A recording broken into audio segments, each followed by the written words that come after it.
तो अमीर कतर ने इनको ठीक ठाक डांटा होगा, क्योंकि देखिए जो बयानात इसहाक डार ने मुज़ाकरात पे दिए कि जी 6 दफ़ा अफगान वज़ीर ख़ारजा ने कॉल की, जिस पे अफगान वज़ीर ख़ारजा ने कहा ये तो झूठ बोल रहा है, फिर कतर को शिकायत लगाई, कहने समझाओ जहरीले बयान बंद करे। तो सडनली क्या हुआ कि आपके इतने यार दोस्त जो थे वो भी आपके खिलाफ हो गए कि इस्तांबुल में पाक अफगान मुज़ाकरात बेनतीजा रहे। पाकिस्तानी सिक्योरिटी इदारे कहते हैं कि फायरिंग अफगानिस्तान की तरफ से हुई है, मरे तो वही 5 इंसान हैं। सोशल मीडिया पर चलने वाली खबरें, खासतौर पर जो अफगान साइड से आ रही हैं, उन खबरों पर ध्यान ना दिया जाए। इस मुल्क में सच बोलना सबसे बड़ा जुर्म बना दिया गया है। फिर उनकी सरजमीन पे अगर हमें जाना पड़ता है और वो हम करेंगे, बिल्कुल, इसमें किसी को शक नहीं होना चाहिए। वज़ीर दिफा ख़ारजा आसिफ का 2 पैगाम। ऐसे में पाकिस्तान के जो वफ्द किया है उनकी जानिब से मुतालबा ये भी किया जा रहा है कि जो तालिबान दहशतगर्द पाकिस्तान में कार्रवाई में मुलव्वस है उन्हें पाकिस्तान के हवाले किया जाए। कुछ भी नहीं पूरा करेंगे वो। तो इसका मतलब है वो डिले कर रहे हैं, और ये भी कहा जा रहा है कि रीलोकेट कर रहे हैं वो TTP।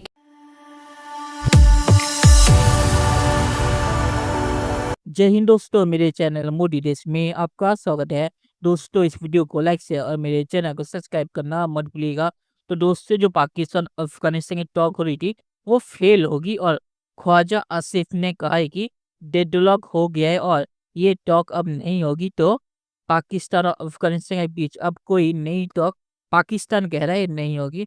और ये भी खबर आ रही है कि कतर ने ख्वाजा आसिफ और पाकिस्तान को बहुत ही ज़्यादा डांटा है इस पे कि वो जो अफगानिस्तान के खिलाफ अपने मीडिया में प्रोपेगेंडा कर रहे हैं कि अफगानिस्तान के फॉरेन मिनिस्टर ने पाकिस्तान को 6 बार फ़ोन कॉल किया था सीज़फायर की भीख मांगने के लिए, और पाकिस्तान ने नहीं उठाया।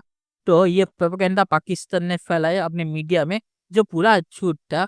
और अफगानों ने ख्वाजा आसिफ और पाकिस्तानी डेलीगेशन के मुंह पे उन्हें झूठा कहा और कतर से शिकायत की कि पाकिस्तान ऐसी हरकतें कराए। उसके ऊपर कतर ने पाकिस्तानी डेलीगेशन को ब्लेम किया ये टॉक फेल होने के लिए, और उन्हें बहुत ही ज़्यादा डांटा। तो पाक मीडिया इस पर रोना धोना कर रहा है। दोस्तों ये वीडियो बहुत ही मजेदार है, इसे आप पूरा से देखिएगा। तो चलिए और इस तरह करके वीडियो देखते हैं। Pakistanis went with the attitude, they have always gone with this attitude to Afghanistan कि हम मालिक हैं यार, हम मालिक हैं, हम जाएंगे तो अफगान हमारे लिए लेट जाएंगे। अफगान लेटते नहीं है, अफगान लेटा देते हैं। ये अब पाकिस्तान को समझ में आ रहा है, इसलिए इतनी कड़वाहट है, क्योंकि उनको लगा था कि यार ऐसे मिलेंगे अफगान। उनको बाद में पता लगा कि अफगानों के दोनों हाथ खुले हुए थे। लेकिन पाकिस्तान क्या चाहता है अफगानिस्तान से, ये बात पाकिस्तान के फाइनली हलक से बाहर निकल आ गई। अब पाकिस्तान के ISI के जो चीफ आए हुए हैं वो कहते हैं कि भाई मसला सारा खत्म हो जाएगा, आप लोगों ने सिर्फ इंडिया से रिलेशन खत्म कर दे। तो ये एक बड़ी विचित्र परिस्थिति है। और अफगानिस्तान का पॉइंट ऑफ व्यू कह रहा है हमें तो पता ही नहीं कौन फाइटर है, कहाँ है, हमें क्या पता भाई, यहाँ कोई है नहीं। ड्यूरियन लाइन पे अगर तुम्हें कोई मिलता है ढूंढो, पाकिस्तान के अंदर कौन है क्या, हमें क्या पता। अफगानों ने बोला कि देखिए साहब, वो है TTP, तहरीक तालिबान पाकिस्तान, वो पाकिस्तानी है, वो पाकिस्तान के अंदर से ऑपरेट कर रहे हैं, और हमने किसी को इजाजत नहीं दी कि हमारी जमीन का वो इस्तेमाल करें।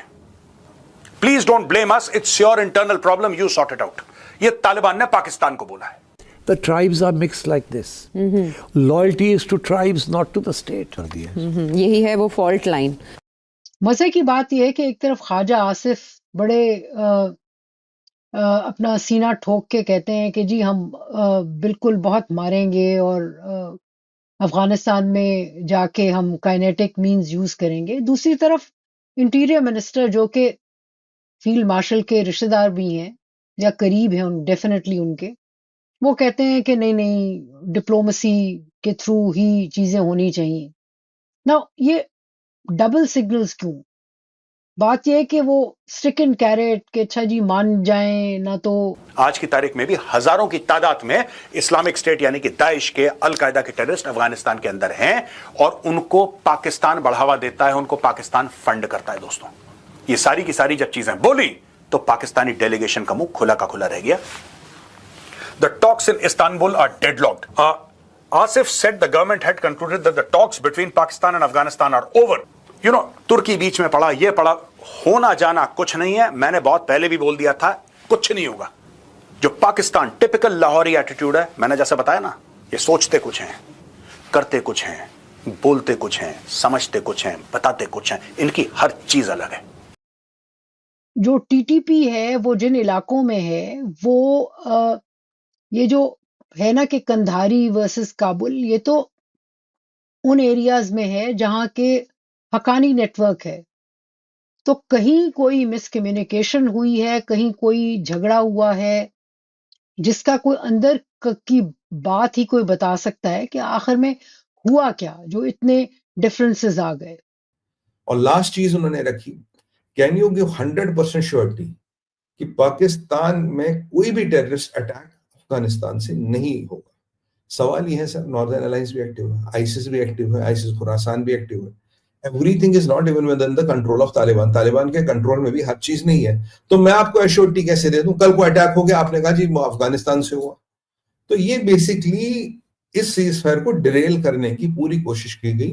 ये मेरा शुरू से आकलन था, ये सीज फायर हो ही नहीं सकता, कोई भी इसमें घुस जाए। अब हमने एक और ट्रेंड देखा, तुर्किया शांत, सऊदी शांत, और आपका ये कतर भी शांत, ये कुछ बोल ही नहीं रहे। और दो आज जो पाकिस्तान का कम्युनिकेशन मिनिस्टर है वो कह रहा है कि हम जी बहुत शुक्रगुजार है, उन्होंने कोशिश की है कि पर ये अफगानी बड़े बदमाश हैं, बड़े मक्कार हैं, और इनको अब ये लग रहा है कि अफगानिस्तान कहीं ना कहीं भारत की गोद में बैठ गया, और भारत के कहने पे, बिकॉज भारत ये चाहता, बिकॉज भारत ये कह रहा, उसके कहने पे ये हो रहा है। चलिए दोस्तों, इस वीडियो बात करें तो पाकिस्तान कह रहा है कि अफगानों की सोशल मीडिया पे बातों पर भरोसा मत करो क्योंकि अफगान झूठे हैं। ये पाकिस्तान कह रहा है।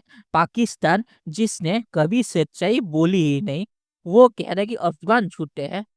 पाकिस्तान जो अफगानिस्तान के साथ बातचीत कर रहा है, उससे पहले उन्होंने अपने सोशल मीडिया पे और मीडिया में खबर फैलाई कि अफगानों ने 6 बार फोन कॉल किया पाकिस्तान को और पाकिस्तान ने फोन कॉल नहीं उठाया। ये चीज उन्होंने कहाँ से ली? ये चीज उन्होंने यहाँ से ली कि ट्रम्प ने मोदी जी को फोन किया, मोदी जी ने फोन नहीं उठाया। तो अपने आप को बड़ा दिखाने के लिए पाकिस्तान ने टॉक से पहले ये झूठी कहानी सुनाई, और ये पाकिस्तानी मीडिया ने सवाल भी नहीं पूछा कि सबूत कहाँ है। और ये पाकिस्तानी मीडिया कह रहा है कि अफगान मीडिया या अफगान सोशल मीडिया पे जो कह रहे हैं वो झूठे हैं। तो ये हालत है पाकिस्तान की। इसीलिए मैंने टॉक शुरू होने से पहले ही कहा था कि पाकिस्तान से बातचीत करके कोई फायदा नहीं है, क्योंकि पाकिस्तानी एक नंबर के झूठे हैं। वो कमरे के अंदर कोई और चीज कहेंगे और कमरे के बाहर आके अपने मीडिया को कहेंगे कि अफगान तो हमारे पैरों में गिर गए थे, हमसे सीजफायर की भीख मांग रहे थे, पर हमने मना कर दिया। तो इसीलिए मैं कहता हूँ कि पाकिस्तान को प्रोपेगेंडा करने का मौका भी मत दो, उनसे बातचीत करने की कोई जरूरत नहीं है। पाकिस्तान अगर अफगानिस्तान में घुस के कोई हरकत करे तो उन्हें वहां पे ही ठोको। भारत ने 30 इयर्स पाकिस्तान से बातचीत करके देखा, कोई फायदा नहीं हुआ। जब ऑपरेशन सिंदूर में भारत ने पाकिस्तान को इतना ठोका कि अमेरिका के पैरों में गिर के उन्होंने सीजफायर की भीख मांगी, फिर आपने देखा होगा आतंकी जो हमले हैं भारत में वो कम हो गए। पाकिस्तान को जब तक आप ठोकेंगे नहीं, पाकिस्तान सीखेगा नहीं। तो अफगानों को ये आप समझ लेना चाहिए, उनसे बातचीत कर कोई फायदा है नहीं, और वो इस बातचीत को भी झूठ और प्रोपेगेंडा के लिए इस्तेमाल करेंगे। तो आखिर में यही कहूंगा कि पाकिस्तान अफगान से बातचीत कभी कामयाब होगी नहीं, क्योंकि पाकिस्तान एक ऑनेस्ट एक्टर है नहीं। उन्हें ये जलन है कि तालिबान भारत के करीब हो रहा है, इसीलिए उन्होंने ये हरकत शुरू की। टीटीपी 10 साल से पाकिस्तान पे हमला कर रही है, उन्हें अब याद आया कि वो अफगानिस्तान से आते हैं। तो बातचीत का कोई फायदा है नहीं, और तालिबान जो पाकिस्तान को ठोक रही है, यही इलाज है पाकिस्तान का। तो चलिए देखते हैं कि फ्यूचर में क्या होता है। दोस्तों वीडियो देखने के लिए बहुत शुक्रिया, और हमारे सब्सक्राइब करना मत भूलिएगा। Thank you very much.